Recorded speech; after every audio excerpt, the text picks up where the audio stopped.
Good evening, everyone.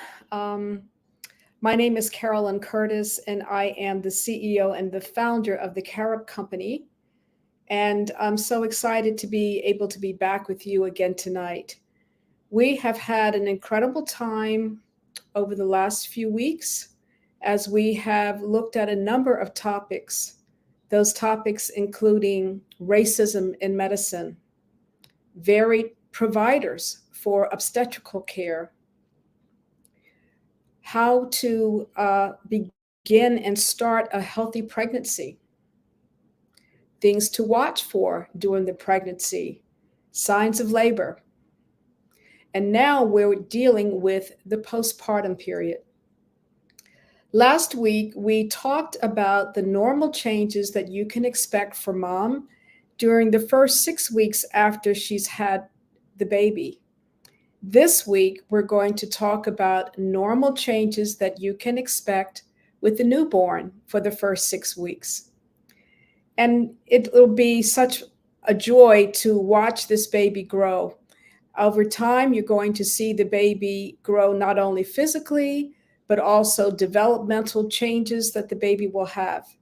So tonight, we're going to talk about what to expect in the first few weeks after the baby is born. So lots of families want to know, can the baby see? Can the baby hear? Well, your baby is able to see arm's length away. So think of arm's length as you hold your baby in front of you. Your baby can see you. Your baby can see your face. Your baby is also able to hear. And the baby, if you notice, will actually turn its head in the direction of the sound that it hears. The baby has heard your voices during the pregnancy, and the baby will continue to know your voice. Babies are also going to enjoy many contrasts in color. So when you think about how you want to decorate your nursery, I would recommend to you to use bright colors. Babies are attracted to bright colors. When you think about how far down to hang the mobile for your baby, keep in mind that your baby is only able to see arm's length away. So you don't want to have the mobile hanging way, way high up. Bring it down closer. That will be your arm's length away from baby's face, and that will give the baby the ability to see that. Interestingly, babies like faces more than other shapes.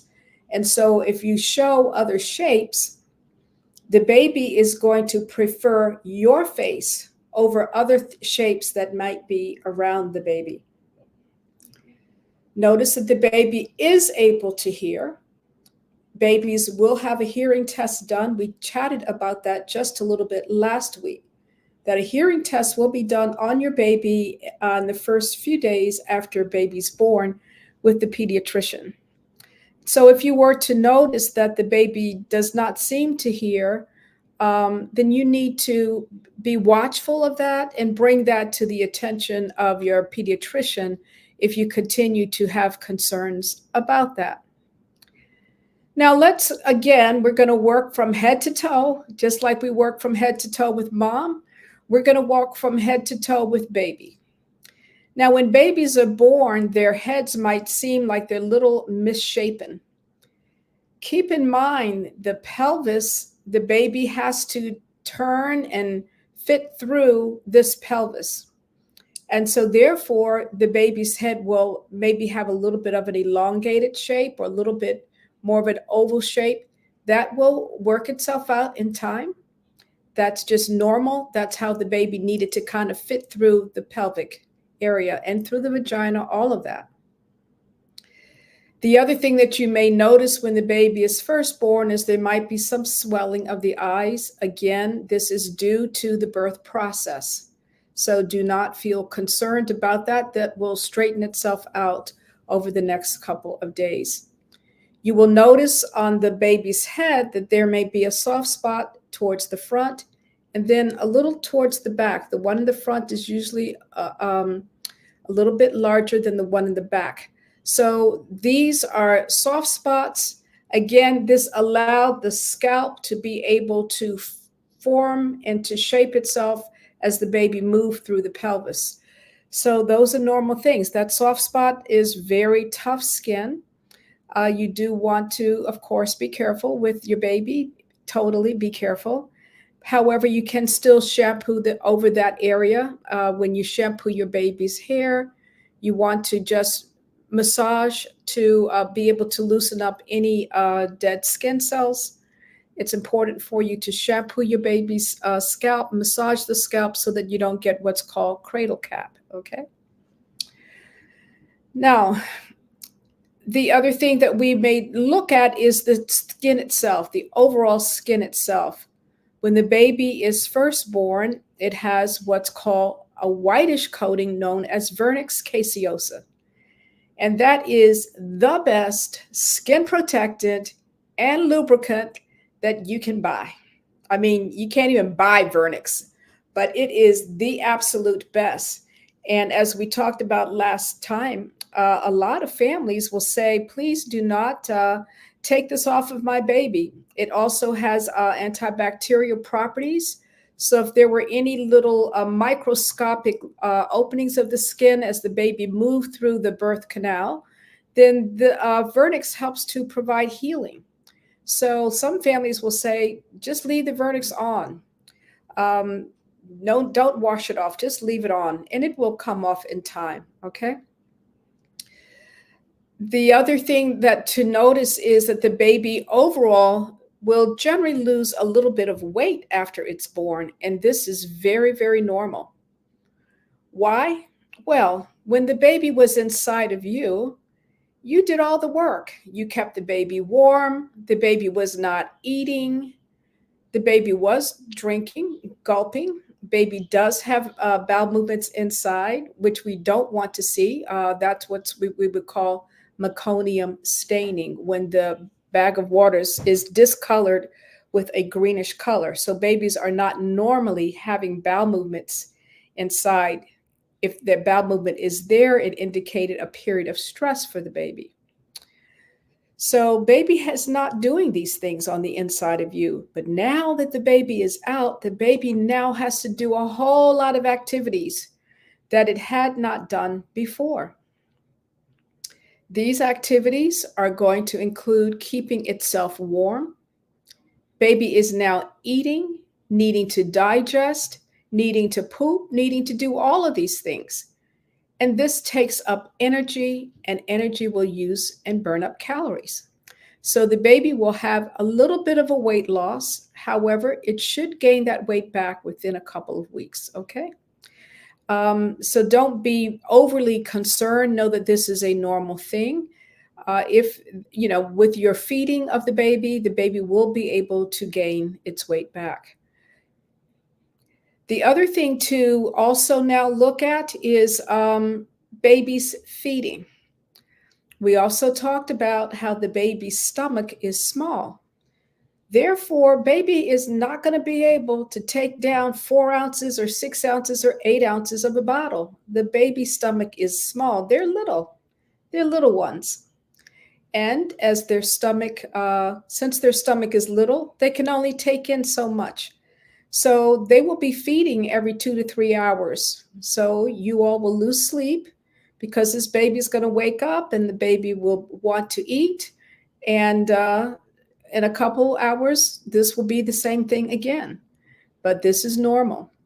Again, the baby's stomach is small. It can only hold a few ounces at a time, and a few ounces being maybe 2 to 4 ounces initially, maybe not even 4.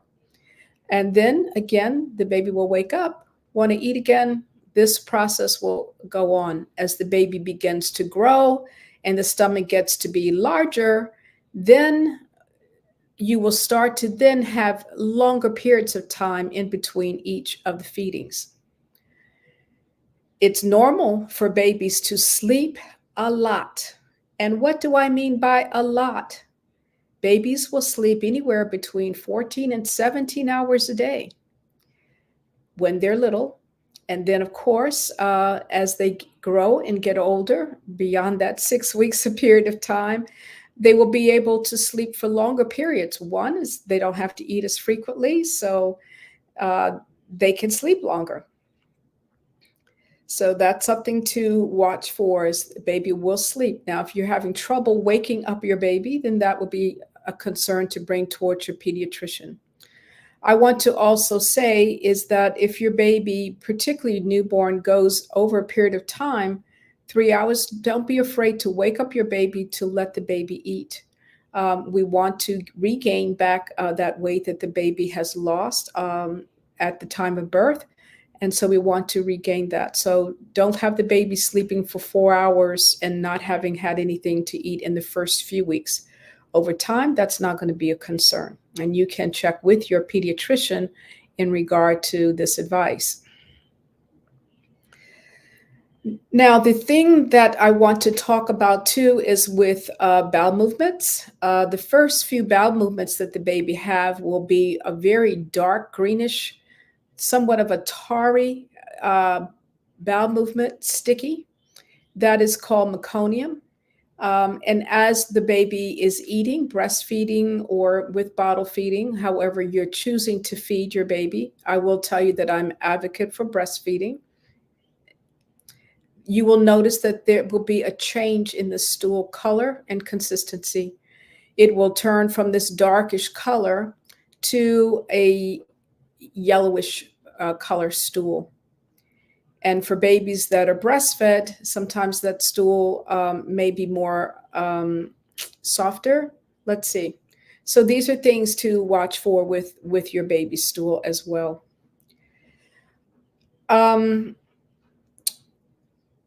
I'm trying to think what is the next thing I want to talk about. We talked about vision crying, that the baby is going to have crying. That is normal. That's the baby's way to communicate with you. So you will be able to distinguish between the different types of cries. You will be able to know if your baby's crying because your baby is hungry, if your baby just wants attention, or if your baby has any hurt. And as a parent, you will be able to notice those differences. I wanted to talk about umbilical care, and this is very, very important. Um, this is to take care of the umbilical cord after the baby is born. After the baby is born, the umbilical cord will have a part that is remaining, and you need to take good care of this. It is possible for the umbilical cord to actually get infected, and we do not want that to happen. When you bathe your baby, you will basically be using a gentle soap. Please do not use any antibacterial soaps. We should not be using antibacterial soaps for ourselves. Why is that? Because if it is, you can actually create a resistance to bacteria by using antibacterial soaps for yourself and definitely for the baby. And those antibacterial soaps also have more stuff in them. Your baby's skin is fresh. Your baby's immune system still needs to be further developed. And so you want to just use a very gentle, mild soap and water for your baby's bath. You can get more information on how to bathe your baby when you have some classes on newborn care.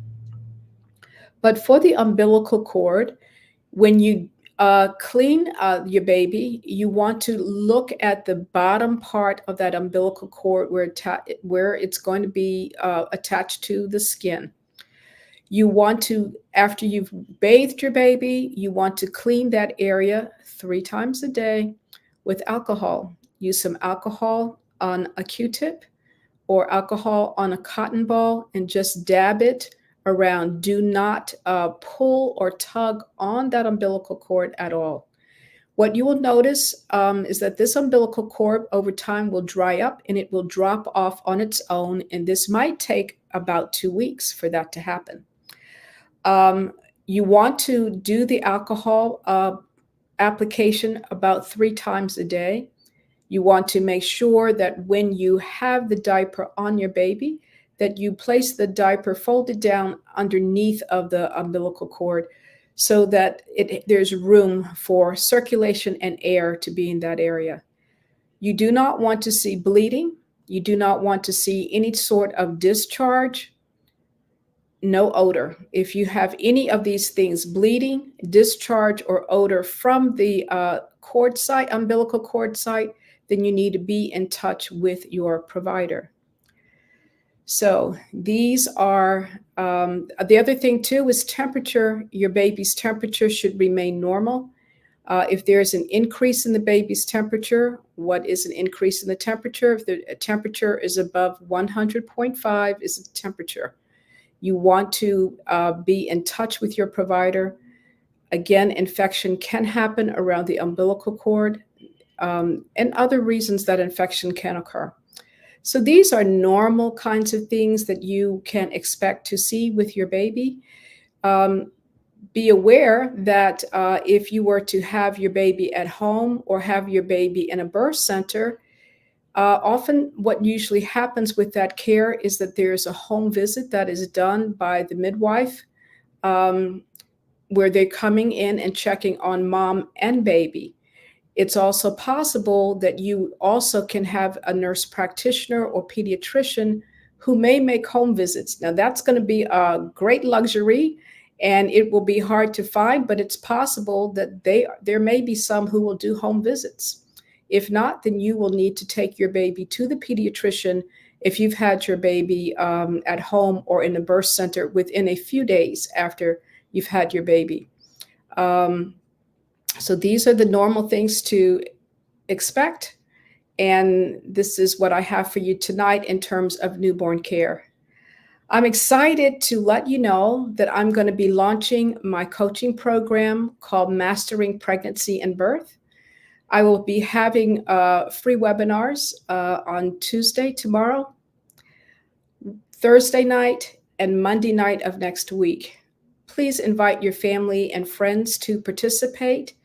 I will put the registration into the description of this video. I look forward to seeing you all with that. I'm very excited about this program. I have worked very hard, and this program is meant for those who are planning pregnancy in the future, those who may currently be pregnant, for family members so that they can provide you with support during your pregnancy and postpartum period, and for doulas and other birth workers. And what this coaching program will do, it is not a childbirth education class. It will help to get you ready to know what to expect, to help to understand your own health, your health risks, to make sure that you understand your options for providers and locations for where you want to have your baby, to help you to understand your insurance, to see what your insurance covers. It may cover many things that you're not aware of, and you can be cutting yourself short for services that you could be receiving. And also to help you to have a birth experience that you really want to have, in terms of who would be there with you from family or friends. Again, the location of your birth, even the different sorts of things that you might want. So that there can be a safe but a joyful birth experience for you. So again, if you have liked this video, I'm going to ask you to like and subscribe. I have a lot of viewers, and I would love to have more of you as subscribers. So please take the time, hit that subscribe button. It takes a second, really just a second. And tell your parents, tell your girlfriends, boyfriends, aunts, uncles, nieces, nephews, cousins, colleagues. Thank you so much for your time. And I look forward to seeing you in the webinar tomorrow night, 8:00 p.m. Eastern Standard Time. The link's in the description. Thank you so much. Have a great evening. Bye-bye.